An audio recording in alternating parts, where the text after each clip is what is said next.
Hello, I'm delighted to welcome you all today to a conversation with Alexander Chee and Carmen Maria Machado as part of the Court Festival based in Galway, Ireland. I'm Shannon Yee. I'm a biracial Chinese American queer writer based in the north of Ireland, and I am both personally thrilled and professionally honored to be facilitating this chat today. So the format for our conversation is that we'll talk a bit about Alexander and Carmen as people. We'll get to know them, who they are, but then also especially their writing. Given that the topics of some of their writing includes writing about trauma, including domestic violence, sexual abuse, this is a trigger warning for any of our audience who might be impacted upon those issues. We will have recommended resources at the end of the event should you be impacted and would like more information. But we will also be discussing the joys of writing, sex, identity, community, all of which I know Alex and Carmen have unique and thoughtful perspectives on. So let's get started. To introduce them, with a laundry list of admirers of his novels on both sides of the Atlantic, one might say he's straddling the Atlantic, but not me. Alexander Chee's first collection of nonfiction, How to Write an Autobiographical Novel, adds to his accomplishments as one of the finest essayists of his generation. Here, Alex explores the ways life, literature, and politics refuse to disentangle themselves, how a life of reading and writing have fundamentally changed the person that he has come to be. Alex is also the author of novels Edinburgh and The Queen of the Night. He is Associate Professor of English and Creative Writing at Dartmouth College in the States, a contributing editor at The New Republic, and an editor-at-large at VQR. His essays and short stories have appeared in New York Times Magazine, T Magazine, and Guernica, and anthologized in the 2016-2019 Best American Essays. And congratulations, Alex, on recently being a 2021 United States Artists Fellowship awardee. Carmen Maria Machado is the author of Her Body and Other Parties, which was a finalist for the National Book Award and winner of the National Book Critics Circle John Lennon Prize. Her second book, In the Dream House, was released in 2020 and has so far won the 2021 Rathbones Folio Prize and was longlisted for the 2020 Andrew Carnegie Medal for Excellence in Nonfiction. In the Dream House is a bold dissection of her experiences of domestic abuse, conducted with incredible wit and inquisitive spirit. Carmen is also the recipient of a Guggenheim Fellowship and the writer-in-residence at UPenn in Philadelphia. So welcome, Alex and Carmen, to this little chat in a few little boxes. We're so delighted to have you. First of all, how are you and where are you? Alex, would you start us off, please? I'm doing okay. I'm in Vermont today, which is where Eastern Vermont, which is where I live most of the time. I just did a lunar tarot card reading, a sort of full moon tarot card reading, and it was hilariously literal. It basically said, "You're a teacher. You've been alone for too long, and that's what's wrong with you, and you need to go see your friend." So that's how I am. Basically, that's that's how I am. Illuminating. I think it's true of a lot of us, probably. But that is hard, isn't it? When you go to the cards and you want kind of all these answers and it gives you just about nothing new. So that's always those are my favorite readings, actually, where the cards are like, "Well, I don't know what you thought we were going to tell you, but anyway." Great, and in Eastern Vermont. And Carmen, how are you? And where are you? I'm okay. I'm in Philadelphia, Pennsylvania, which is Eastern Pennsylvania. I'm doing much better now that the weather is warming up slightly. I feel like I'm beginning to feel a little more like a human being. I live in my house with my two partners and a geriatric beagle, and we've all just been like riding out the pandemic in the winter just as best as we can, but I think we're all happy about the sun. So I'm feeling a lot better now. Yeah. Great. And so I was wondering if you could tell us a bit about your individual stories as to how you ended up where you are, because there are all these myths and misconceptions and intimidations, quite frankly, about what it is to write, what it is to be a writer, that it's out of people's reach, or that you have to live in a particular way to be a writer. So how did you end up writing? If you could tell us a bit about your story. Alex, would you like to start? How did you end up in Eastern Vermont? Well, I mean, this is my climate change survival plan, actually. Even though I did, a long time ago, I did look on a map of New York and saw how the flooding of New York would eventually change the coastline, and saw that, our apartment there would last for a good long time in Hell's Kitchen.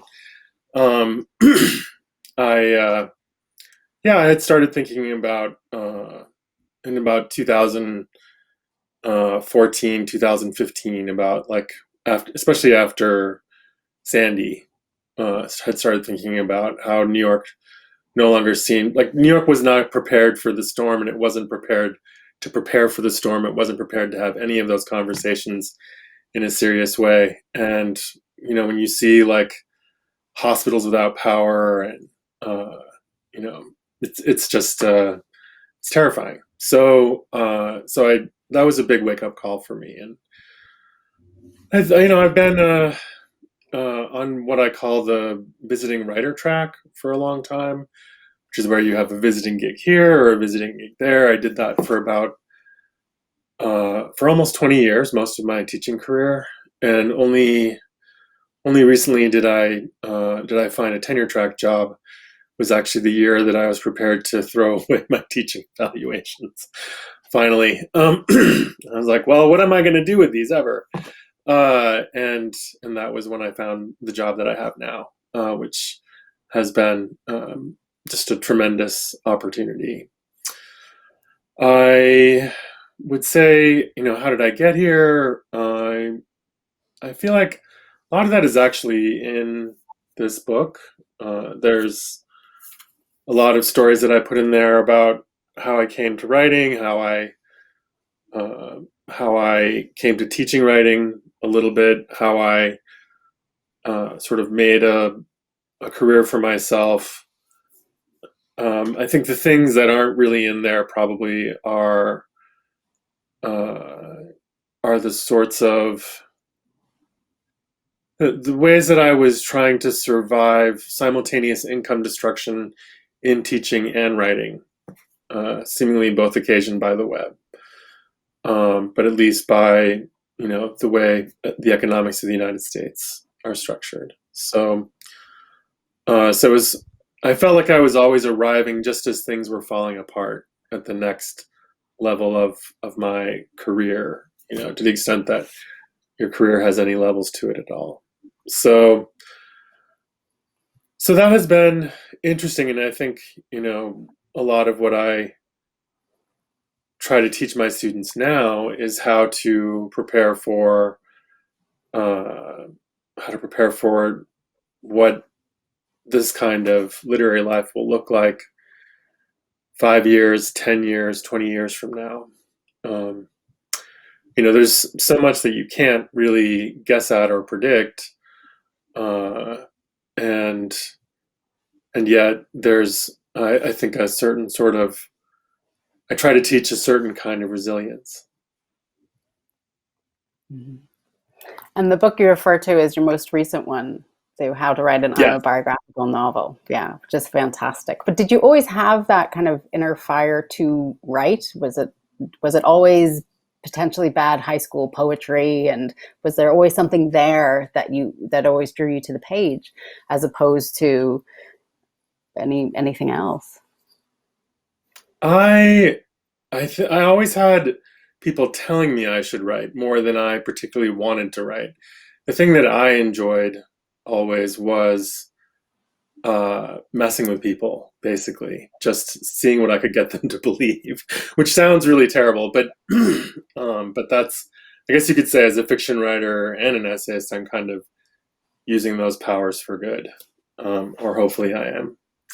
That's the the first fiction I wrote as a child was a fictional book report that I wrote because I thought oh, my teacher couldn't have read every book and couldn't know every book that was written. So I think I was in like the second or third grade when I wrote this completely made up book report about a book that didn't exist.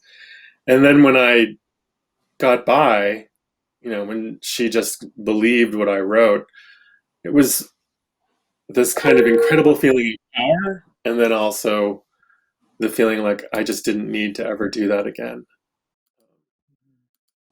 in some strange way, or at least I didn't need to make up more book reports.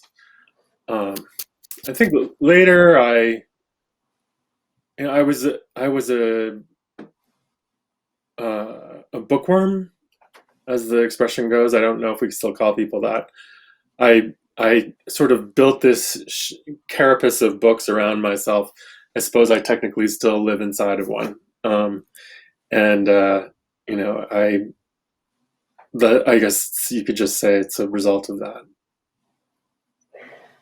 And Carmen, what about you? Did you always find that you were drawn to mess with people on the page, or that you were always drawn to telling stories, or did you write any fake book reports in second I grade? didn't. That is a brilliant idea. I don't know why that never occurred to me. I love that.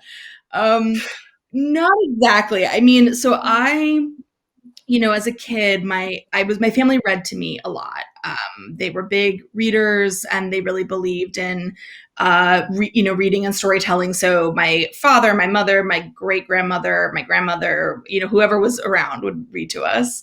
So I sort of grew up, I think, in that environment, and loved to read. And then once I started reading on my own, was just kind of off to the races, and uh, and just read a ton.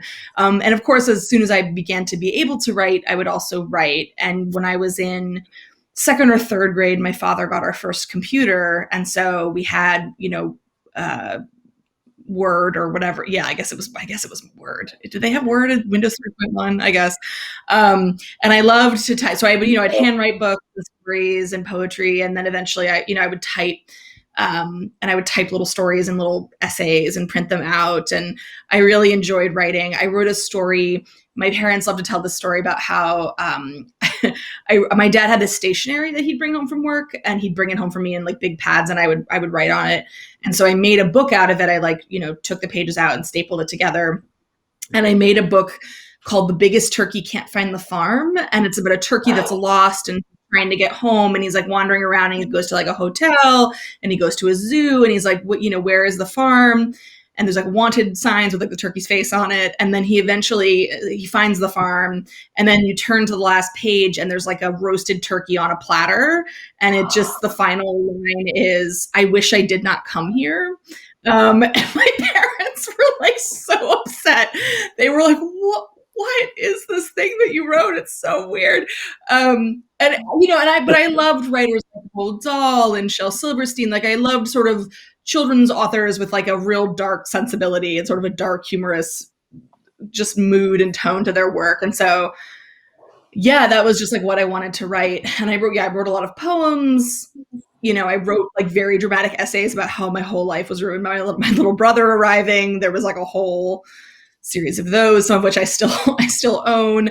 I mean, it's funny because I look back at some of that old work, and I'm basically interested in the same things. It's like I found this story that I had written about a girl who has a brain tumor, and so she sees angels, and it's like supernatural occurrences, the degradation of the body, and eventual death. It's all like all my interests remain exactly the same. Just my writing has gotten better. So I was like that way my whole life, and I loved English class and read a ton, and I read so much and then yelled so much about various authors in class. Like I really hated that we had to read so much Hemingway. So my teacher like brought me a bunch of books from her library, which included like Henry James and Marquez and Gloria Naylor and like all of these authors who I had never heard of before. And I just sort of began this new sort of journey into literature that was just really, really amazing. And then I went to college. I mean, and it's funny because I had so many other career ideas. Like I wanted to be a doctor for a long time, mostly because I was reading a lot of medical novels. And I got this idea that I wanted to be a doctor, but then I did really badly in chemistry class, and I was like, maybe that's not in the cards for me. And then I was in college and I wanted to be a photographer and ended up majoring in photography. And I was like, I guess this is what I'm going to do with my life. But writing was always there. Like writing always kind of came back to me in various ways. And even I remember when I graduated from college, my dad took me out to lunch one day and he was like, I know you just graduated with this degree and I know that you're really interested in photography, but you've always been a writer. Like, don't forget that. Um, and it's funny because also like then I also had gone to college wanting to be a journalist, but then of course like journalism job. Like it's just weird because I also in a way was like preparing for a life, like imagining, oh, like a journalist is a writer who also like has a career and has health insurance. And like as I was entering into that field, it was becoming destabilized. So like I similar to Alex, I feel like I was always like not quite certain what I was doing.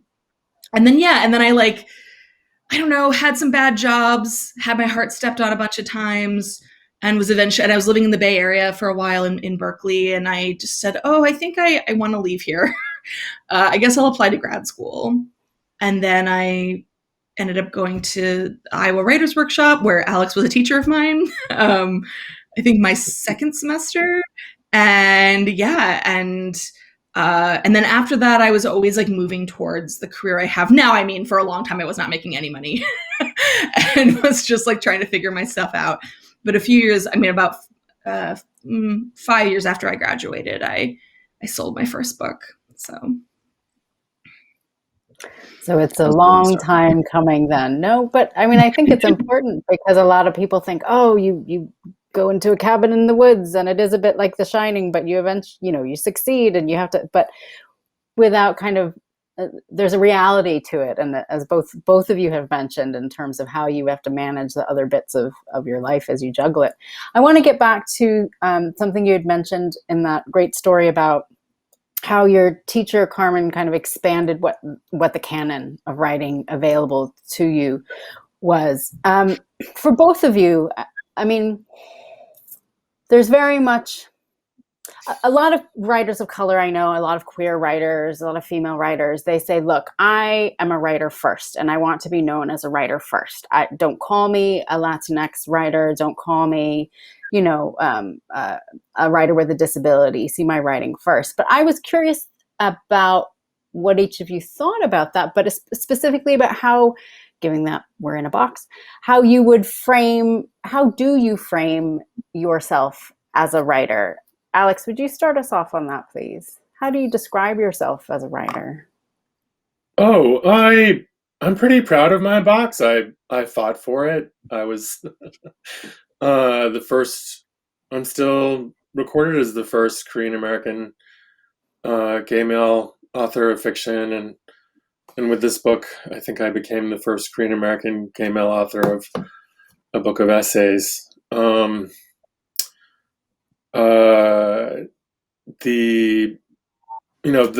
The thing that was incredibly gratifying about touring with this collection was meeting so many young queer Asian American writers and having them tell me how much the book meant to them and what they were doing and how they felt encouraged and the like. And so I'm really excited for the wave that's coming, the wave in some cases that's already come in just the 2 years since this book came out. So I think something that I feel like so many of us are struggling with is this kind of dream of assimilation that emerged out of the 1960s, as far as I can tell. And in that dream, the idea would be that like when the civil rights struggle was over, we would all quote unquote be the same. And with that, there would be some kind of, it felt like a disappearance was the fantasy, to disappear into the crowd. And I feel like instead what I've seen happen is that we have even more terms for talking about ourselves, and and that the dream instead seems to be of a kind of prismatic relationship to community and self. And that's much more interesting to me than disappearing. Um, and I think the kind of, I just had an email from a student who was in one of the most diverse classes that I'd ever had of like intro students in fiction writing, and yet it was also a class that struggled mightily to produce work where the characters were not white. And so it was this group of students of color who were all writing their first stories, and all of the characters were white characters. And I was having conferences with them that were like, "What's going on? What are you, what are we doing here?" And it seemed like this sort of, I mean, I knew the struggle because I went through it myself. I went through the feeling of like feeling like my own identities were too complicated to describe. That it would be somehow rude almost to insist on them compared to what I was reading, where I didn't see anything that looked like my own existence in the stories I was reading. And so it would have been easy in the 1970s and 1980s to think that that was what I was also expected to produce. And it's just weird to me that even now, even with what I teach my students in terms of readings, it's really exciting to me actually to be able to teach my students who have gone on to publication like Carmen, because then I can say like, this is a standard for you.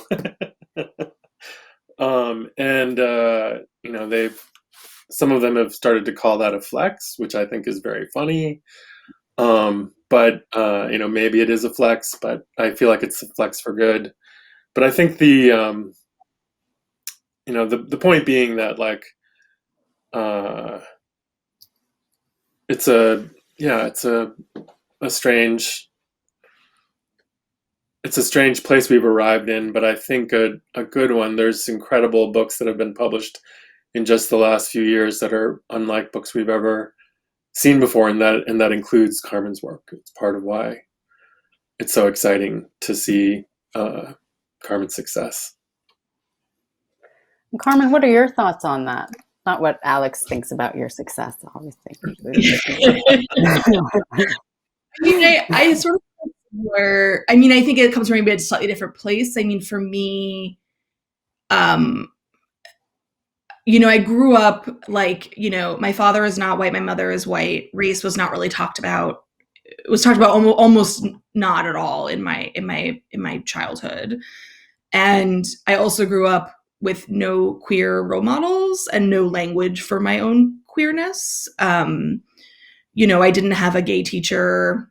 I may have had gay teachers, but I didn't have an out gay teacher until I was in college. And then I only had one. And, I feel like it's weird. It's like I've had multiple students, undergrads that I teach now, like tell me like, it's amazing that you just like casually mention like your partner, or you like casually mention that you're gay, like in class. Like it just come up a couple of times. And the fact that, and a lot of them are like, you're the first gay teacher I've had, which makes me like, which like breaks my heart and like makes me really sad. But I feel like, there are all these ways in which I think I was always fumbling to understand, and my own gender identity, and like talking about fatness, and like all these ways in which my identity intersected, and I was like really trying to figure out like, have people talked about this before in a way that would satisfy me? Like, why did no one ever talk about this with me? And just sort of trying to like figure that out. So I think Alex is beautifully stated that like he fought for his box. And I feel like, for me, I'm proud of what I figured out. And I really hope that like other people don't have to struggle in some of the ways that I have. And that is like a deep, profound wish that I have for, the writers coming up alongside me and after me. So yeah.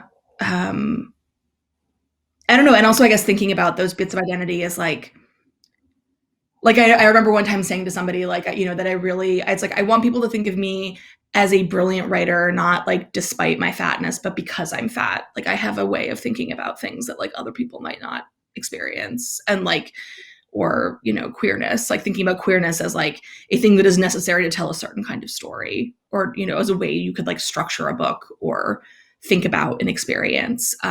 So thinking about those pieces of identity, not as like despites or things that could potentially sort of, you know, hinder something, but like actually making it stronger and making like people who occupy those spaces like capable of doing things that other people might not be able to do. And that to me is like far more interesting than growing up with this sense of like, well, I don't have to talk about, like, this is not a thing I'm going to talk about, so, you know, it's not worth talking about. Because they all influence what we say and how we see the world and how the world sees us, doesn't it? Through those intersections and those different facets of who we are, impacts what we have to say, and how people also receive that. On that, I would love if we could share some of your, if you could read some of your writing, that would be all right. I feel like if we were in person, we'd be doing like a thumb war or something to see who would go first. But Alex is doing the obligatory browse and the flick. Who has something handiest to hand? Do you have your section, Alex or Carmen? Yes, Alex, would you start us off then, please?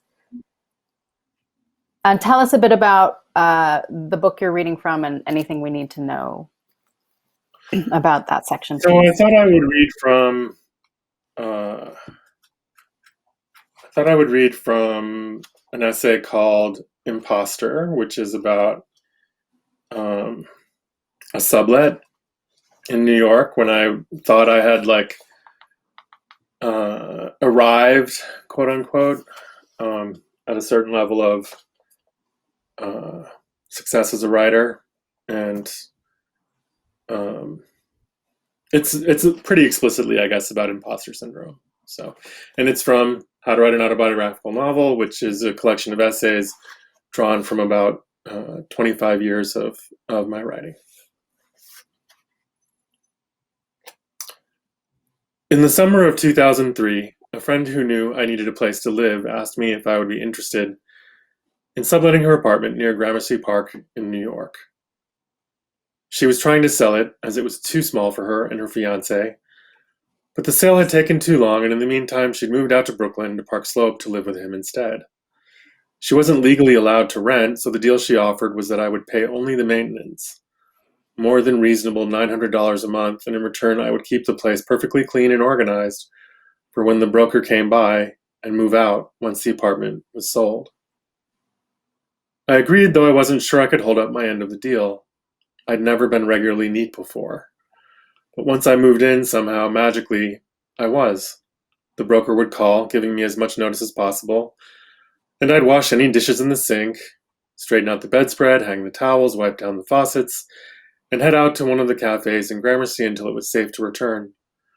My friends who visited couldn't believe it, and neither could I. But I'd have done much more if she'd asked. It was the sort of apartment you dream you'll have in New York before you live there, but that you usually don't get. A one-bedroom co-op on the 19th floor with views north up 3rd Avenue to where the horizon cuts off and across the city west toward the Hudson, and I watched the East River out my porthole of a window whenever I did those dishes. Every day, the apartment felt like some just reward after a long period of hard work. I no longer needed to wait tables. The paperback of my first novel had just come out, and with that money, in addition to my income from teaching, I felt rich for the first time in my life as a writer. I knew I was not rich in a way that anyone else in the building would recognize, but I was writer rich. I had money earned from writing that I would spend on more time to write, and the cheap deal on this apartment meant the money would last longer. It even felt like the beginning of more of that money and more of that success. It was a beautiful moment when the money and the time it represented added up to a possibility for the future that felt as vast as the edges of the known world. The apartment's views resembled the way I wanted to feel about my own future each time I looked at them. The only sign of darkness was that I was trying to begin work on my second novel, and it was not going well. Each week I abandoned it by Friday and returned to it on Monday, as if it was a bad love affair. I think I suspected even then that the novel would take me over a decade to finish. But the apartment made my despair easier to bear. Whatever was happening with my writing, I liked to sit and watch the clouds go by over the city. It was like living in the sky. The windows were large and ancient, original, framed in black iron, and they had old latches that needed looking after or they'd rattle in the high winds and a pane might crack. There were two balconies, one quite small, suitable for standing on alone or with another person, for a cigarette and a whiskey. The other was good for sitting down with company. These were lined with a mix of plants, some dead, some alive, but as the sun set, you never saw them. Instead, you saw the city, and you counted the landmarks in the view, which I learned when I lived there cost money. Each landmark you could see added something to the price. It was funny to think of the Empire State Building adding, say, $15,000 to the value of your apartment if you could see it. Every time I watched the skyline light up at night, it felt like counting money. I'll stop there. Thank you so much. That was beautiful. And thank you for choosing a section that ties in with what we were talking about earlier about the complications of a writer's life. And yeah, I lived in New York, and it was just great to be transported back there through your writings. Thank you. All the sins of New York that there are, including real estate. Carmen, what would you like to share with us today from Please? I am going to be reading from In the Dream House, my memoir, which came out, I keep wanting to say last year, but that's because COVID stole a year. So it was actually 2 years ago now. It was a fall of 2019. It is a memoir about domestic violence and queer relationships and has sort of an unusual fragmented structure that uses stories and genres and tropes as organizing principles to talk about the experience. So I'm just going to very quickly read from a chapter called Dream House as Bluebeard. Bluebeard's greatest lie was that there was only one rule. The newest wife could do anything she wanted, anything, as long as she didn't do that single arbitrary thing, didn't stick that tiny, inconsequential key into that tiny, inconsequential lock. But we all know that was just the beginning, a test. She failed and lived to tell the tale, as I have. But even if she'd passed, even if she'd listened, there'd have been some other request, a little larger, a little stranger, and if she'd kept going, kept allowing herself to be trained like a corset fanatic pinching her waist smaller and smaller, there'd have been a scene where Bluebeard danced around with the rotting corpses of his past wives clasped in his arms, and the newest wife would have sat there mutely, suppressing growing horror, swallowing the egg of vomit that bobbed behind her breastbone. And then later, another scene in which he did unspeakable things to the bodies. Women, they'd once been women, and she just stared dead into the middle distance, seeking a purgatory where she could live forever. Some scholars believe that Bluebeard's Bluebeard is a symbol of his supernatural nature, easier to accept than being brought to heel by a simple man. But isn't that the joke? He can be simple, and he doesn't have to be a man. Because she hadn't blinked at the key and its conditions, hadn't paused when he told her footfalls were too heavy for his liking, hadn't protested when he fucked her while she wept, hadn't declined when he suggested she stop speaking, hadn't said a word when he left bruises on her arms, hadn't scolded him for speaking to her like she was a dog or a child, hadn't run screaming down the path from the castle into the nearest village, pleading with someone to help, help, help. It made logical sense that she sat there and watched him spinning around the body of wife number 4, its decaying head flopping backward on a hinge of flesh. This is how you are toughened, the newest wife reasoned. This is where the tenacity of love is practiced, its tensile strength, its durability. You are being tested, and you are passing the test, Sweet girl, sweet self, look how good you are, look how loyal, look how loved.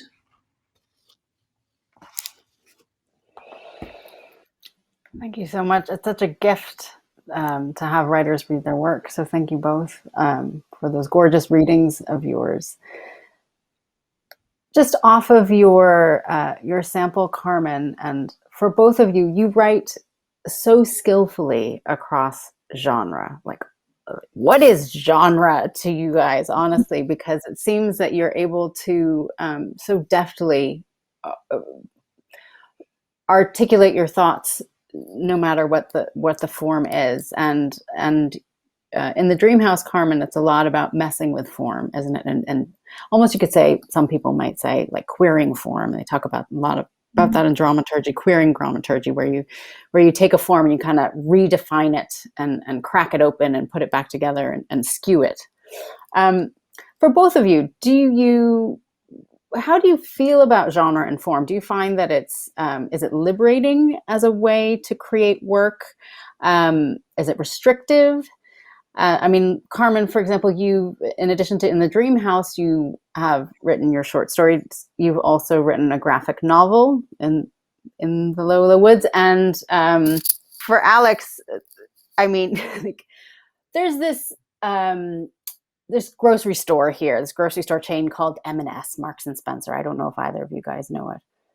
You probably don't. But oh yes, okay. So Alex, so then like, around Christmas time, they have this. It's all very like 70s jazz, and to market a trifle, and it's like, this isn't an ordinary trifle. It's a Marks and Spencer trifle. And so I feel like anybody who might be thinking about historical fiction, and I'm thinking about like all these people in Ireland where historical fiction is a big thing.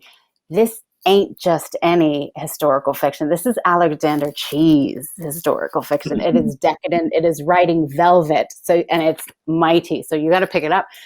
But how do you guys see genre? Is it liberating? Is it restrictive? Do you get really frustrated by it? Carmen, would you like to start with that? Because in the Dream House is so much about genre and messing with form. Yeah, I think of genre as a set of expectations. It is a way in which a reader can sort of anticipate or think they can anticipate sort of how a piece of writing feels, how it makes you feel, the rules of the world, the things you can expect. So that's true of, things like fiction and nonfiction and poetry, where like we have these expectations around what those books will be. And also it applies to genres like realism versus science fiction versus fantasy versus horror, like all these genres sort of, versus mysteries, like they all offer different things to readers. But of course, when you have expectations, you can always mess with those expectations and leverage them to your advantage in some interesting way. And so to me, they just offer a starting point. It's not, I think some people do think of genre, some writers or readers think of it as sort of a more of a straitjacket. Like they're like, like there are rules. And if you write in a certain genre, but you like break this rule, then like, there's like then you have a problem. But for me, it's like, well, genre, that's just like a starting point, right? Is like, what experience is a reader going to have going into this piece? And then how can I use that expectation to create an effect in the reader?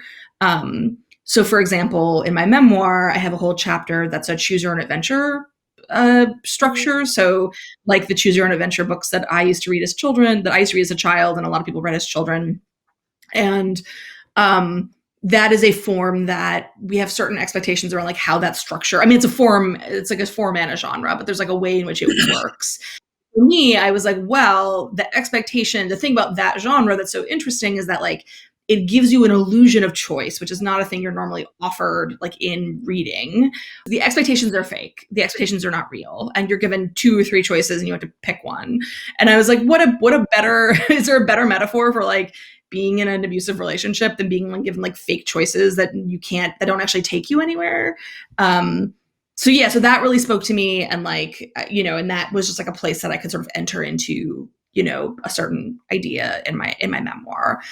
So to me, genre is just like a sort of they're just rich sort of veins that you can mine, like potential, and also like, genres with their own histories and their own texts that you can sort of interact with and grow, your sort of expand on and play with and jump off of. And I mean, to me, it's all very playful and very fun. And I feel like writing is fun for me in a lot of ways. I think because I think of genre and form in this way. And what about you, Alex? How do you feel about, genre and form? I feel like it's like drag, honestly. It's like there's a wonderful essay called Drag Poetica by the poet and drag performer Wo Chan that I have been rereading recently, and this quote is from there. They say, "If poetry is language fantasy, then drag is life fantasy. Drag is the fantasy of living, stylized into iconic, recognizable moments. A moment is like a story, but more salient and malleable. In other words, moments are somewhat queer. It has something to do with the unit of perception, the way that a mora or phoneme measures a dry unit of language. Unlike a story, however, moments are tied to the temporal and cannot be replicated and transmitted easily, the way a story is reprinted or a poem republished without the bulk of it being lost. You kind of have to be there. And so drag can be the stylization on the subjective impact or flavor of time." And so I love that idea of drag as a way of playing with time. And I think genre is also, honestly, when I think about it, like fiction is a way of creating time that never existed, time that should have existed, insisting on it. Historical fiction, to me, was a way of traveling through time, but also inviting a fantasy into creating. The Queen of the Night for me was, I thought of it more as being not so much historical fiction as what I think of alternate history, because I was taking these historical events that actually did happen and creating a character who had never lived and weaving her into them in a way that was plausible as a way to tell a story about all of it in a way that wouldn't have been told otherwise. When I write, I do think form has demands that are transformative, and that those transformations are powerful and should not be neglected. I remember the first time I wrote a pantoum, for example, when I was a student at Iowa myself back in the 90s. And a poet friend had just come from Joy Graham's class. She said, "Oh my God, we just learned how to write pantoums. You've got it. This is so cool." And so we sat down to write them, and the pantoum structure is such that the second and fourth lines of the poem, I hope I'm remembering this correctly, repeat as the first and third of the next stanza, and you keep doing that until the first set of lines returns in the last stanza. And so it's a way of introducing a theme and watching it be transformed through this cyclical mix of repetition and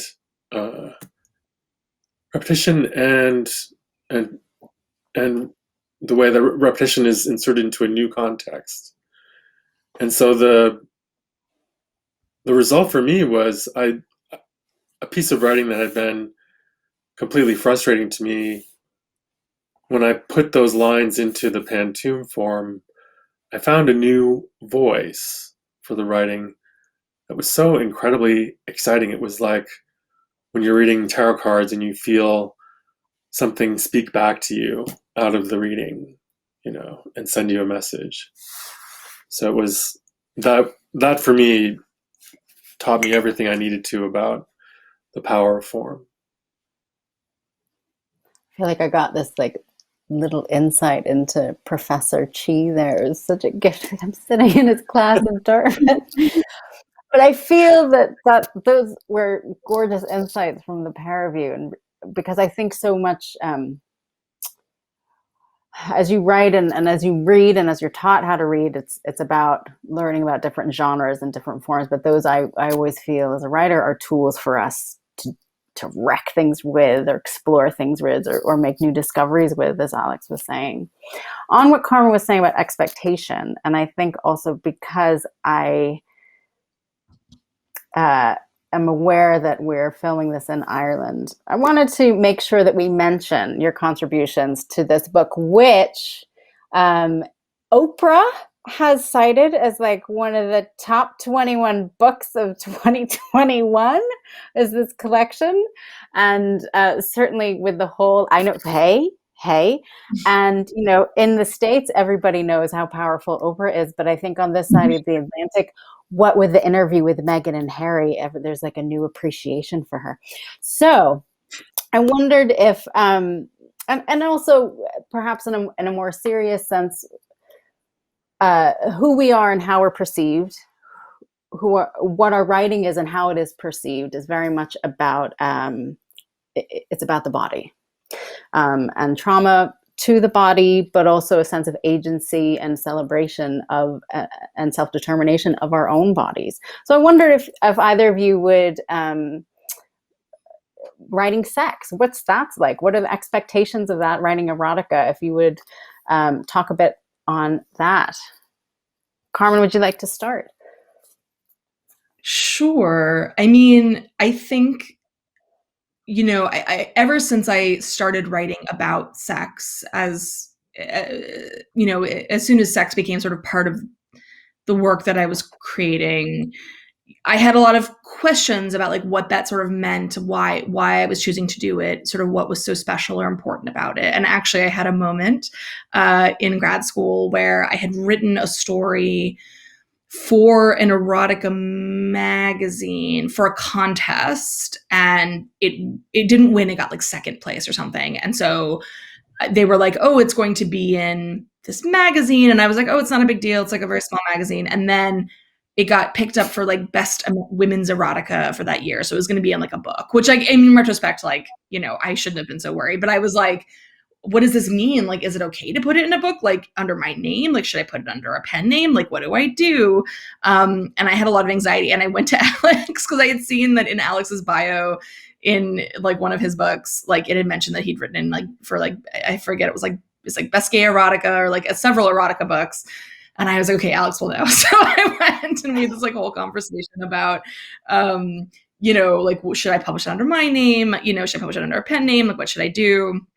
I mean, there's like really good conversation.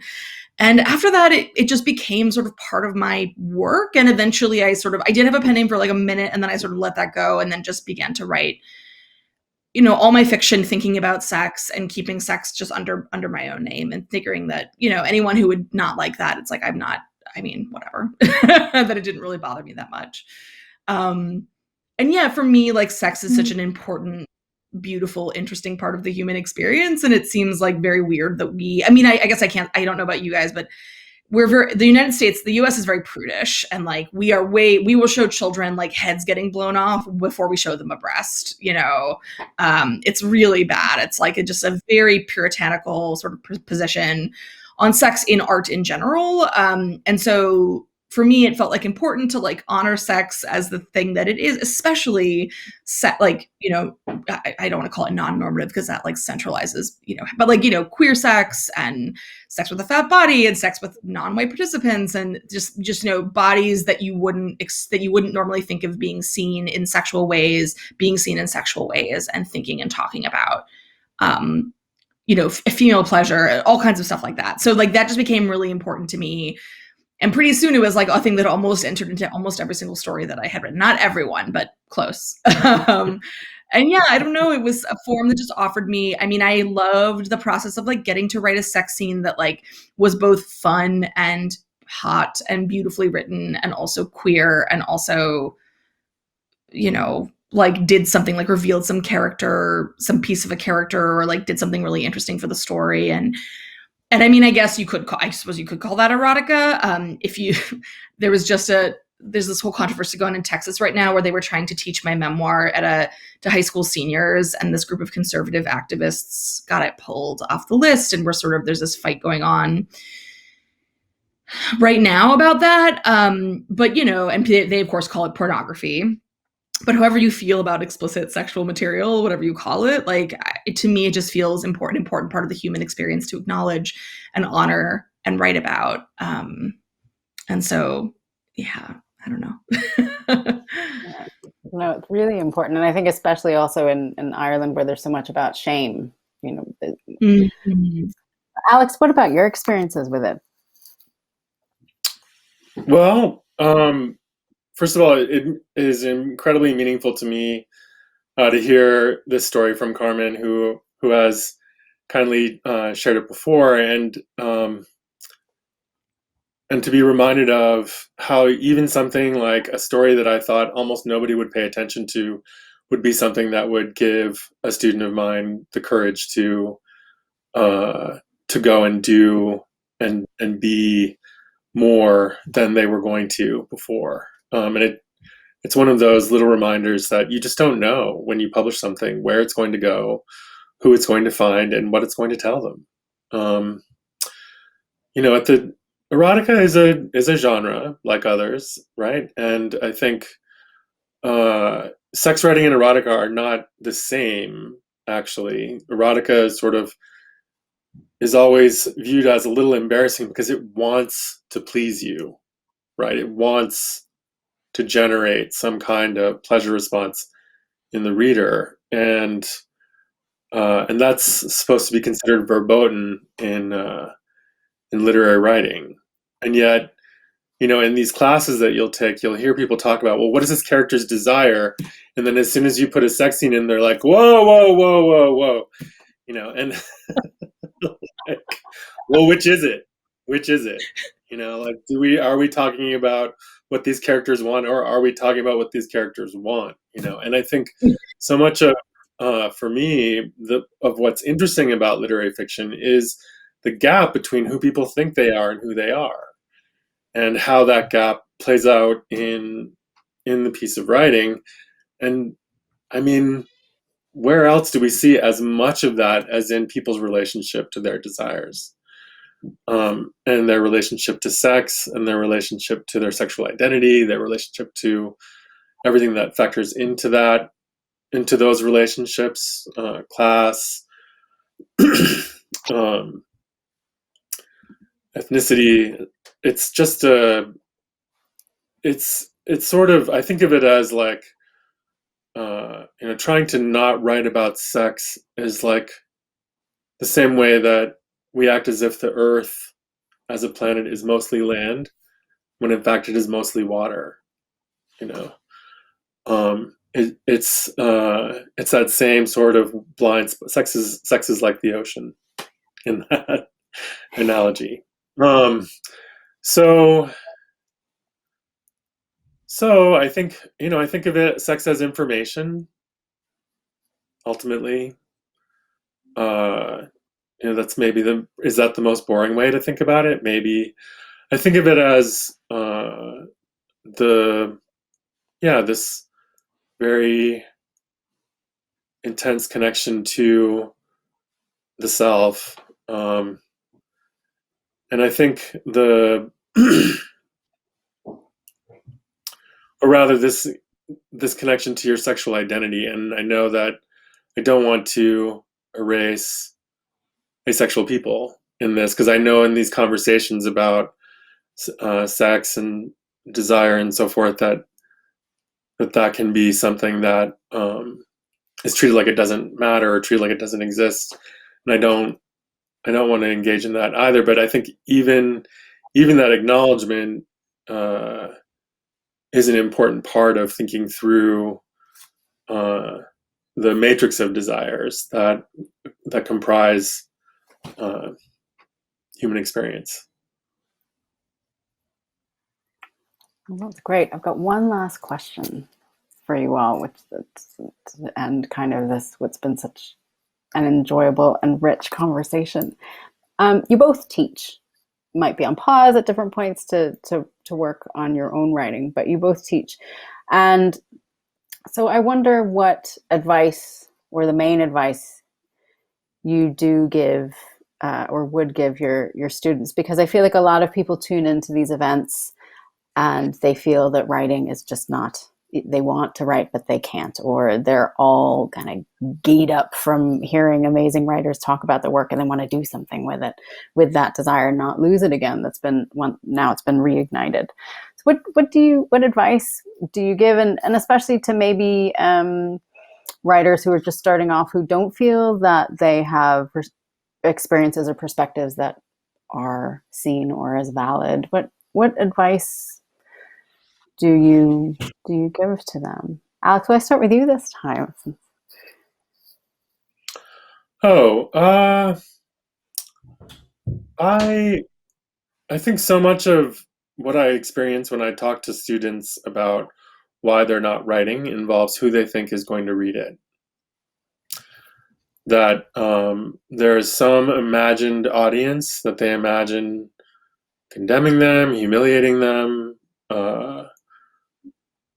angry with them, that keeps them from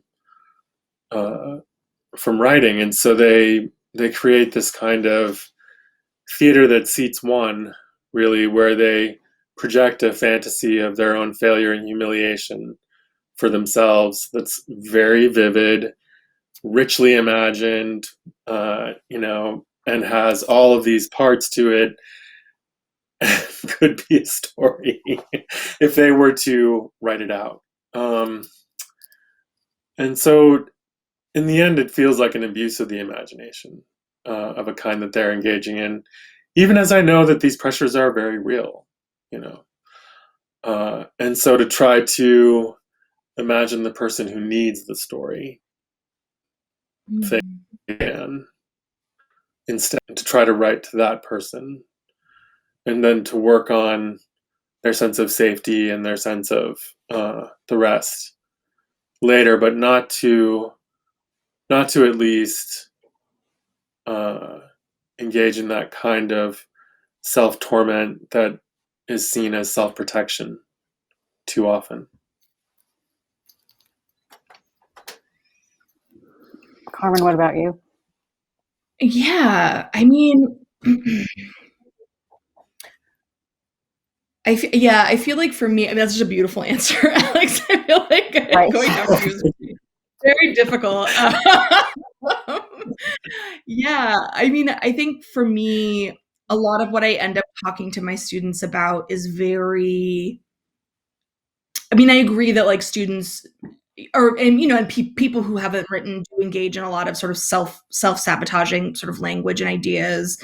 And I think also, I mean, for me, a lot of it comes down to talking about like what is inside of them. And it's like, there's a lot of like shame around, whether or not they sort of grew up writing, or whether or not, they consume the right kind of media, or like stuff like that. And so I feel like I'm often talking to my students and I'm like, read the books you want to read, write the books that you want to see in the world, or write the stories or the work that you want to see in the world.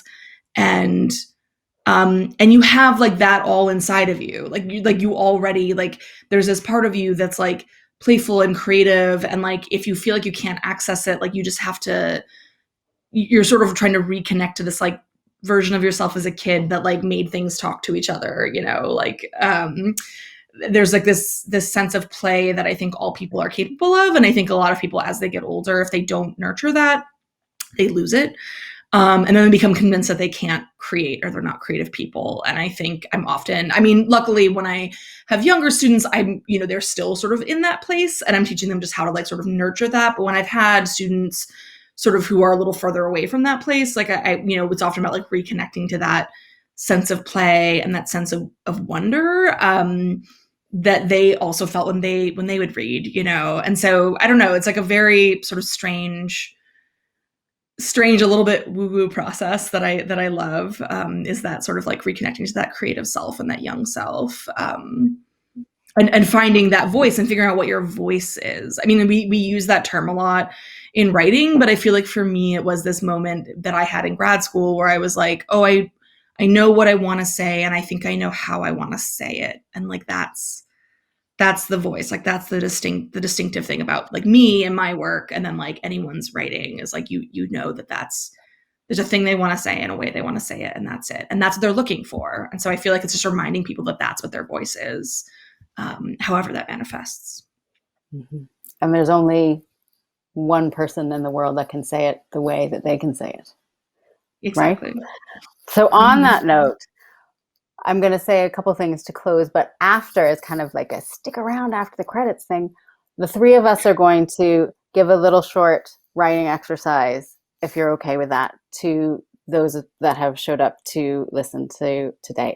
It's really easy. Just don't prepare for it. So, but to close first, I want to thank all of you for coming today to listen to the brilliance that is Alexander Chee and Carmen Maria Machado. Thank you, Kurt Festival, for making this event possible. You can buy Alex and Carmen's books online at the festival's bookseller, which is Charlie Burns. The festival has other events, which you can look up on www.curt.ie, which is CUIRT.ie. And if you enjoyed the gift of this event, please do consider donating to the festival, which you can do at the festival's website, www.curt.ie/support us. So for those of you that have got your gi on, that have gotten really kind of reignited about the potential of writing again, we're going to give you a little writing prompt, if you don't mind. So what I do in my classes sometimes is I do little free association exercise. So people get a prompt, they set a timer, and then the rule is you cannot lift your pen, and it has to be like with a writing utensil, like on paper, because to me there's something a bit more primal and a bit more physical about it. So everybody have a pen and paper at the ready, because Carmen and Alex are going to give you each 2 prompts, and I would like I'd like you guys to, Carmen and Alex, to look around what we don't see. What is outside your frame right now? So it could be, like stretchy sweatpants or whatever. But name 2 things, 2 things that are outside your frame. Alex, please. First 2 things that you see that are outside your frame. Mask. Uh-huh.